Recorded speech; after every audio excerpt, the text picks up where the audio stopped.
Salam jumpa dalam materi pembelajaran Desain Pembelajaran, yang kali ini akan mengetengahkan topik analisis pembelajaran. Bersama saya, Ari Susanti. Setelah kalian mempelajari materi ini, maka kalian akan mampu membuat analisis pembelajaran. Sebelum kita membuat analisis pembelajaran, kita harus tahu dulu apa sih fungsi dari analisis pembelajaran itu sendiri. Analisis pembelajaran berfungsi sebagai dasar untuk menentukan kompetensi akhir yang ingin dicapai, atau yang biasa kita sebut sebagai tujuan pembelajaran umum. Kemudian juga sebagai dasar menentukan kompetensi perantara, atau yang biasa kita kenal sebagai tujuan pembelajaran khusus. Kemudian juga dapat digunakan sebagai dasar dalam menentukan cakupan atau urutan materi yang logis. Kemudian juga dipakai untuk menentukan strategi pengorganisasian materi dan strategi penyampaian materi. Kemudian juga dapat digunakan sebagai dasar menentukan kegiatan pembelajaran dan menentukan penilaian hasil belajar. Sehingga dapat kita ambil kesimpulan bahwa analisis pembelajaran diperlukan guna menentukan tujuan pembelajaran dan merupakan langkah pertama yang dilakukan untuk menentukan apa yang diinginkan setelah warga belajar melaksanakan pembelajaran. Kemudian, apa yang dimaksud dengan analisis pembelajaran itu? Analisis pembelajaran adalah proses menjabarkan kemampuan, perilaku, atau kompetensi menjadi kemampuan, perilaku, atau kompetensi dasar. Kemudian, mengapa kita perlu analisis pembelajaran? Yang pertama, tentu saja untuk menentukan pengetahuan, keterampilan, dan sikap yang harus diberikan lebih dahulu dari yang lain. Kemudian, membuat arah kegiatan pembelajaran terlihat lebih jelas tahap-tahapnya untuk menuju pencapaian standar kompetensi. Kemudian, terhindar dari pemberian isi pelajaran yang tidak relevan dengan standar kompetensi.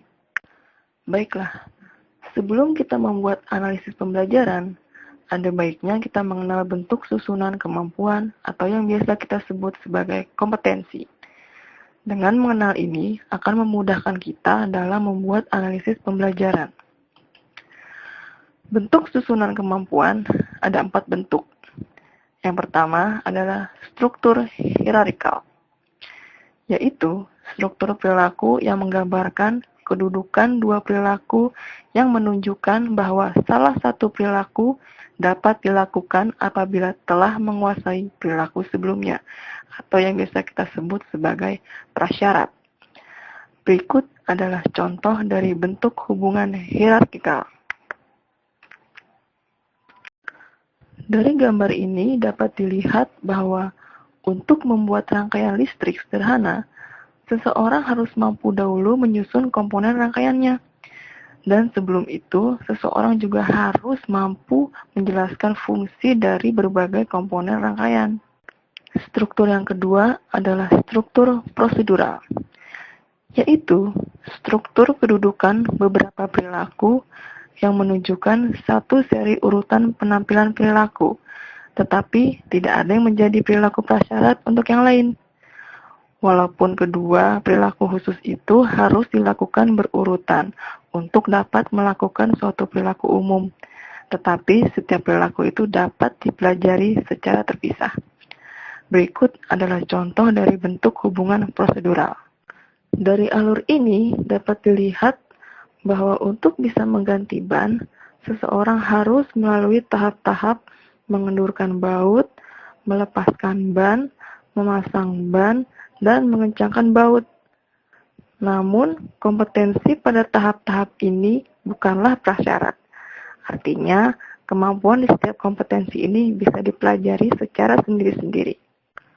Struktur yang ketiga adalah struktur pengelompokan, yaitu struktur yang menggambarkan adanya perilaku-perilaku khusus yang tidak mempunyai ketergantungan antara satu dengan yang lainnya, walaupun semuanya saling berhubungan.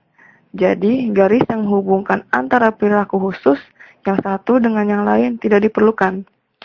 Berikut adalah contoh dari bentuk hubungan pengelompokan. Dari bagian ini dapat dilihat bahwa kompetensi menjelaskan glukoma tidak memiliki ketergantungan pada kompetensi menjelaskan katarak.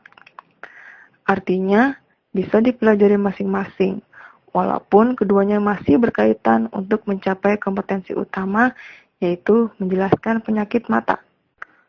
Struktur yang keempat adalah struktur kombinasi, yaitu struktur yang menggambarkan perilaku khususnya sebagian tersebar dan terstruktur secara kombinasi antara struktur hierarkikal, prosedural, dan pengelompokan. Di dalam ruang lingkup perilaku umum itu mempersyaratkan perilaku khusus yang lain dan selebihnya merupakan urutan penampilan perilaku khusus dan umum.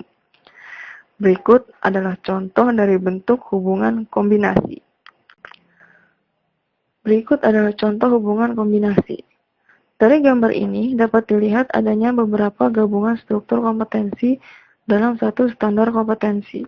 Kemudian, ini adalah kompetensi-kompetensi yang dapat digunakan dalam menyusun analisis pembelajaran.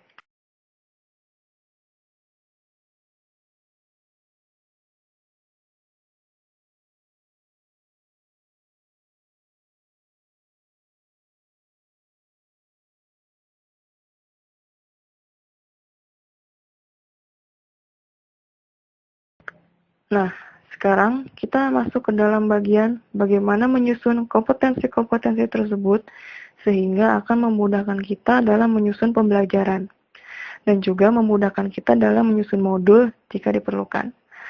Berikut adalah prosedurnya.